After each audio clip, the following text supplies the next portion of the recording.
Alright, so it's Bang Radio 103.6 FM. We are bang.com. DJ DUBL in the building.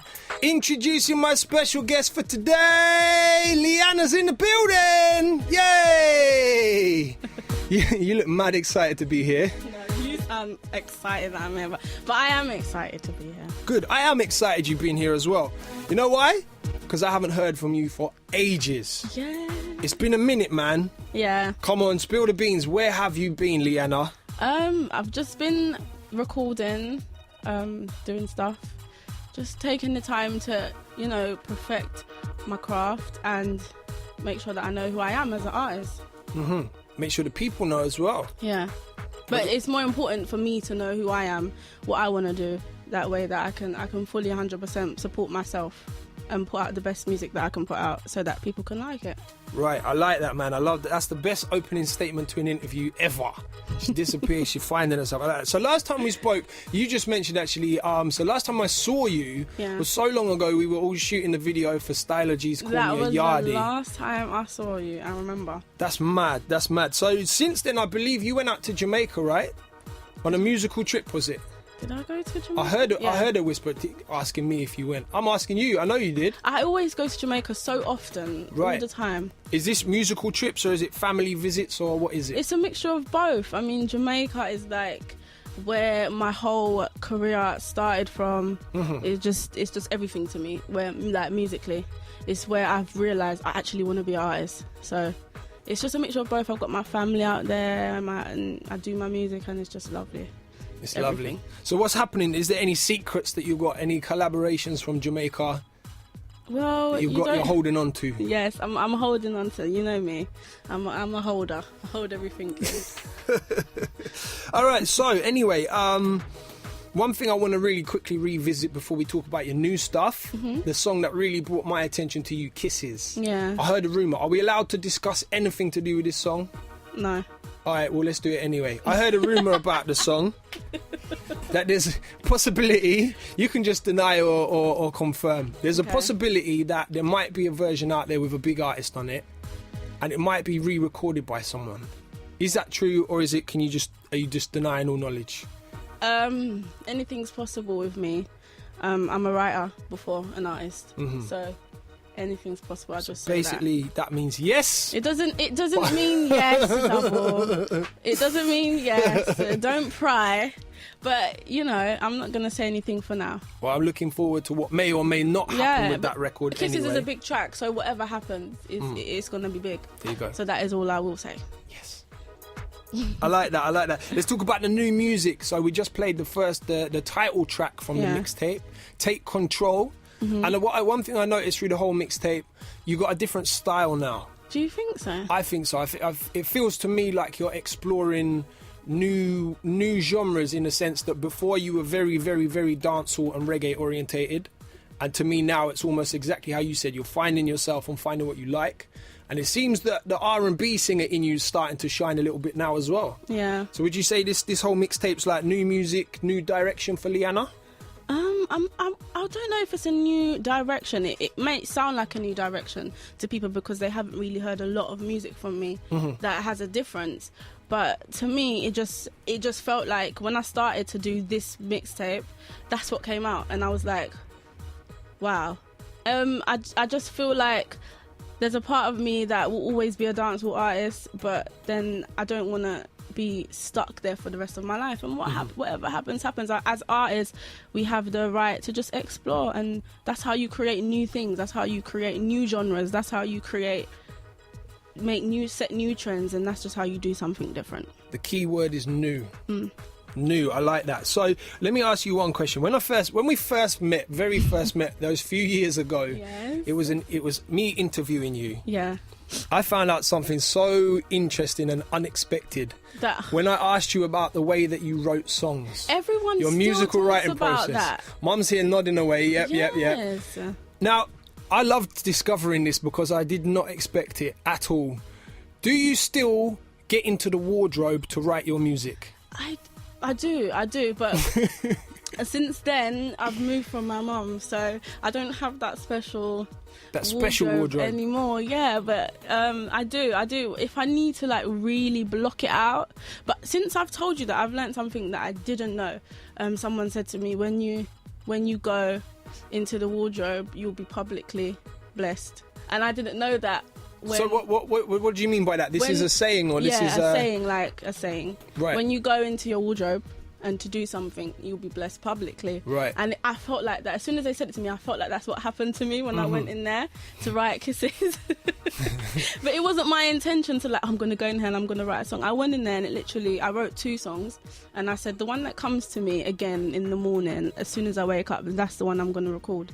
And I went to Wundah studio and I was like, I don't think you're going to like it. And he was like, just do it. And then he was like, you thought I wasn't going to like this? and that was kisses. And that was kisses. I remember you telling me that story, but I love the fact that you still do it. Yes. I thought you'd be like, nah, that was just a... So there's a tip for all up-and-coming songwriters. It might not be a tip. If you want to be publicly blessed, if you want your music to go anywhere, if you want to write good music, just clear out the sneaker boxes in the bottom of your wardrobe, sit there. Would you use a torch to see what you're writing? I don't write. You don't write it down? Mm-mm. I forgot. Never write, because if I can't remember, it's not a good song. Right. That's my thing. If I can't remember that lyric, then as soon as as a DJ, as soon as you hear a song, you know that it's good, innit? Within about 20 seconds. As soon as you hear something, you're like, even if you're not singing the whole song word for word, you know that you're humming a little. There might be one word that catches your brain. So that's like, I have that process, that thought process when I'm writing. If I can't remember it, chuck it away. Yeah, get out the wardrobe and get straight in the booth. I love that, man. I really do love that about you. So let's talk about the new music, the new mixtape. Yes. Take Control is the name. So is that what you're doing right now? Are you're grabbing a hold of the steering wheel? You're taking control of yourself. Totally. In what, a career aspect? Yeah, not just a career aspect. As I said, my career comes first in everything I do, but just in every aspect of my life. I think that's the key thing. Take control. Just take control of everything. And I would say that to anybody who's listening.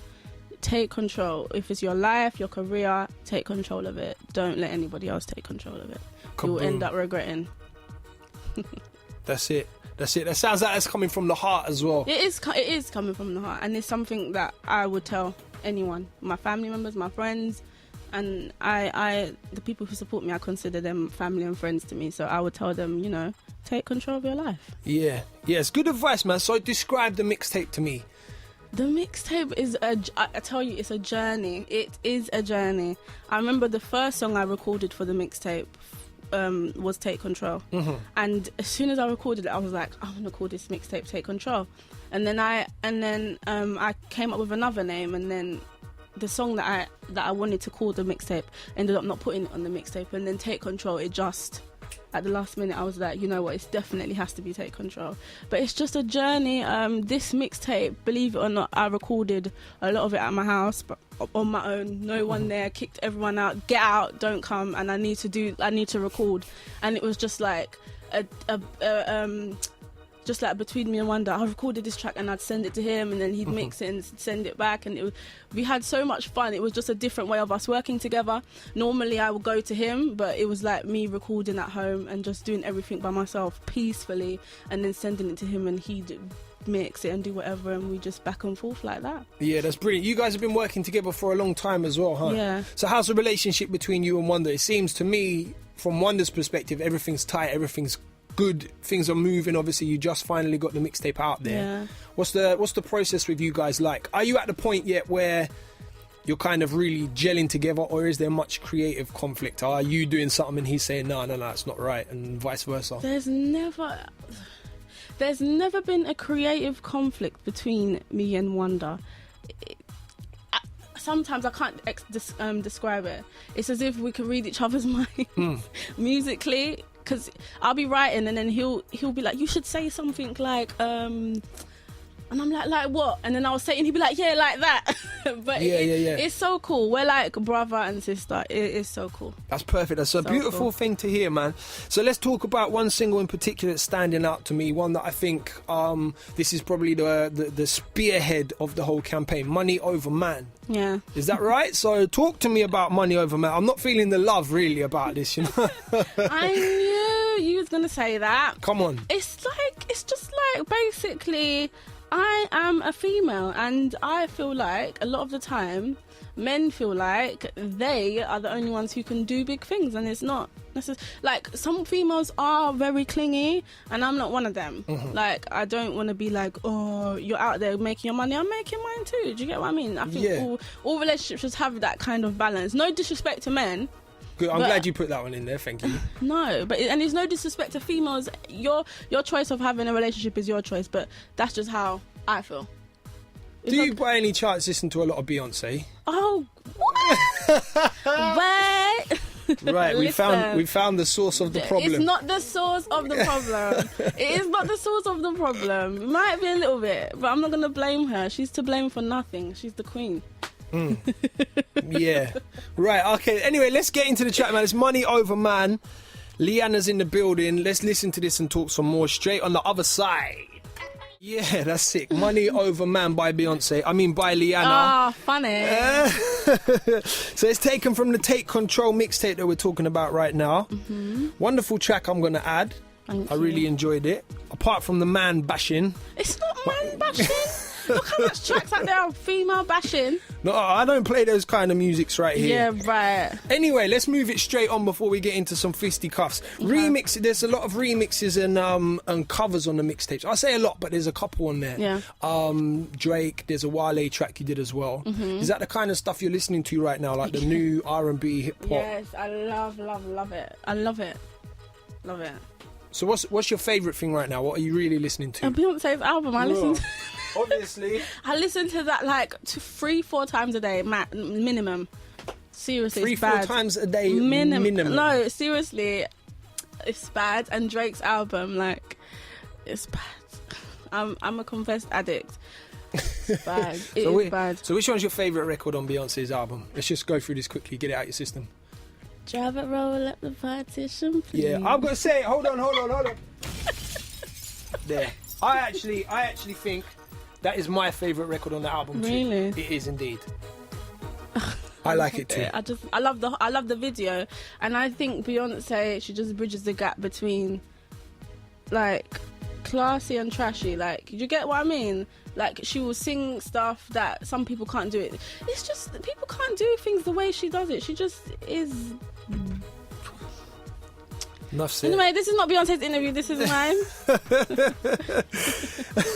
So where can people get the mixtape from? I love this. This lady she does take control. What can I say? She's just taking control right now. Let's get back to the fact. Back to the fact, honey. So where can people get the mixtape from? It was on Soul Culture's website. Soul Culture's website. Yeah. Free download, of course. Yes. Yeah. So are you ready for the second part? Are you ready for the second half? I decided to switch up my interviews recently. Okay. Where we do the musical part. And then you do the mean bit. And then we do, you can call it the mean bit if you like. I call it the investigative bit. Guys, Right. if you could see the way Double is looking at me now, as if I am under investigation, I feel like We're going to find some things out about you right now. he's like, You might not have ever told people these things. You're so nervous. Don't be nervous. oh Lord. Are you ready? Yeah, I'm ready. So, they're not quick fire questions. You can take your time, but remember we're only on air till 4 p.m. And you're allowed to pass on only one question. Really? There's 10. Okay. Are you ready? Yes, I'm ready. All right, so let's begin. Dead or alive, anyone ever, who would you most like to collaborate with? Beyonce. Oh, obviously, everyone knew that was coming. Yeah. Beyonce Or Jill Scott. Between the two, I can't pick. But then you got, why, man? First answer was only, by the way. Okay. Beyonce. Yeah, but I love Jill though. Shout out Jill. Big up, Jill. What's your worst bad habit or addiction? Makeup. I swear down. Anyone will say makeup is my, like, I can't pass that makeup shops. Without being there for like 10 hours. Yeah, and YouTube. Oh my God. Makeup and YouTube. Mm-hmm. What's in your fridge?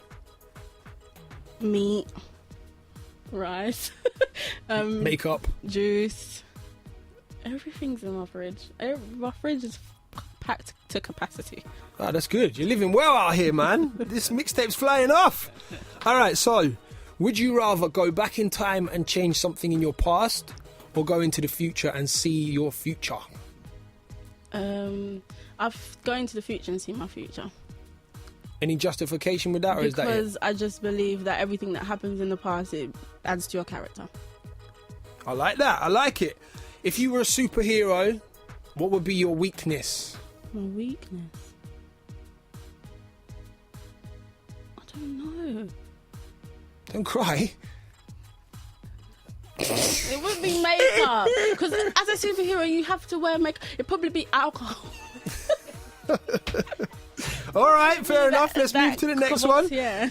Tell me something about you that nobody knows. A secret. Daytime radio, remember? A secret? Yeah. What is a secret that no one knows? We've already outed your wardrobe stuff. Yeah. I don't know. I can't. You're allowed one pass, remember? You are allowed one pass if you're struggling. Do you think I should say it? I think you should say it as long as you don't. Please don't swear. Yeah, everyone in the studio is nodding. Say it. Go ahead. I'm married. Whoa! When did that happen? Is that real? True. Wow! Congratulations. Hold on. Wow! I like that. You know. No one. I didn't expect that. Mum, you made me do that. What? She made you get married? She just made me tell everyone. Yeah.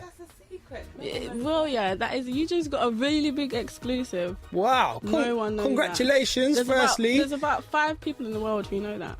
Well, that actually makes me feel a little bit better because my invite never arrived. It's a little bit awkward, not gonna lie. No one was invited. Wow, congratulations! I like that, man. All right, I don't know how I can follow up with these questions now. What?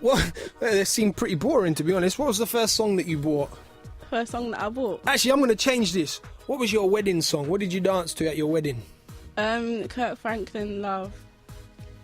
It's Nice. a gospel song, yeah. Good times. If you could swap lives with anyone ever, they don't have to be a celebrity, it could be anyone with any job or anything, anyone, who would you swap lives with for 1 week? Who would I swap lives with for 1 week? I have no clue. No clue. I thought you were going to say Beyonce. No, I wouldn't want to swap lives with Beyonce because it just make me be like, I don't want to go back to mine. Fair enough. No, I wouldn't. I don't know. I love my life. Like, I never think if I could swap lives with somebody, I'd never think that. So you just wouldn't? Yeah, I wouldn't. I would stay as me and just make the most of my own. Because once I swap, I still have to come back to me. I love that answer, you know. You love your life so much you just wouldn't. Yeah. I rate that very highly. I love that. What's your favourite TV show? I've got so many. But at the moment, I love Big Brother. Right now, it's so... Really? No, I felt like that, but it's just the best one ever. It's so amusing. But I just watch like things like... I know everyone's going to be like, oh... But I watch Keeping Up with the Kardashians. Yeah. I won't judge you, don't worry. Yeah, don't judge me. Don't boo me. EastEnders. Oh, Lord, yeah. I love that. So those two, yeah. Fair enough. And the final question, if you could be trapped in a room for 24 hours with any celebrity, who would it be? I'll say Jill Scott because I said Beyonce once already and I've said it so much times. Fair enough. So yeah, Jill. Fair enough. I like that, man. I like that. What's happening with LeaAnna in 2014? With LeaAnna in 2014. I know you've got enough material out there already to go anyway. I've written so much. Mm-hmm. I just want to continue to write. I want to write for other people. I feel like especially my genre, dancehall in general needs a strong writer. Not in a bad way, but I just feel like we don't as a like dancehall as a culture, we don't open up to having other people write. Like in R&B, like if they're doing their album, they'll feel no way to have a bunch of writers come together and do something. Yeah, and of I course. feel like in dancehall we need that. Do you feel like Jamaica's... Reggae, we need that. Is Jamaica really open to... Are you talking about the UK scene, or are you talking about dancehall as a worldwide genre? I'm talking about every time I speak about myself as a worldwide genre. Right. I could never limit myself to just the UK, and that's not in a bad way. But I feel like being born here and doing launching my career from here, it kind of builds up a wall. Not in a bad way, because everyone just thinks, oh, you're a UK artist. I hate that. Music is something that travels distances and distances, and once you speak that kind of thing out of your mouth, you just limit yourself. So do you think Jamaica are really open to having UK, like, do you think someone like Cecile, just as a pure example, or Elaine, would open up to having a UK artist write songs for them? Those are just two examples. I'm really talking about dancehall artists on the whole. I don't know. I don't know, because I don't know them like that, so I wouldn't be able to tell. But I think on a whole, it's something that needs to change, or something that it would be good to it would be good to have a change. If you these American artists and wherever else, they produce such brilliant albums, and so does dancehall. But part of that is the fact that they allow other writers to come in, and I think that is a beautiful process, because as much as I have a perspective, somebody else's perspective is great as well. And I just think that in dancehall and in reggae, we lack that. We don't open up, we don't allow change. It's all a bit... It is, everyone seems a little bit closed off to their own things. I get that, man, I get that. Go and check her out, ladies and gentlemen. We've got LeaAnna in the building. Let's play one more song, hold on. I want to play HGFD. Yeah, the Hard acronym. Girl What's for it? Dead. Hard Girl for Dead. Yeah. So talk to me about this record. This song is just my life. This is probably one of the realest songs I've ever wrote. Like, not trying to be cheesy, but it just, if you listen to it, it's just, since I've started music, since I've been 13 years old till now, it's just been a hard process. And I literally thought the first time I picked up a mic and sang, that was it, I was famous. And once you start to grow in your journey, you start to realise that it's a lot. But I feel like no matter what happens, it will never kill my spirit, never kill. It's big! That's a big statement. It's a big. Let's get into the record right now. LeaAnna, thank you so much for passing through the show. Thank you for having me. We love having you here. You're welcome Yeah. anytime. Every time you drop something new, make sure you bring it to us. Oh, definitely.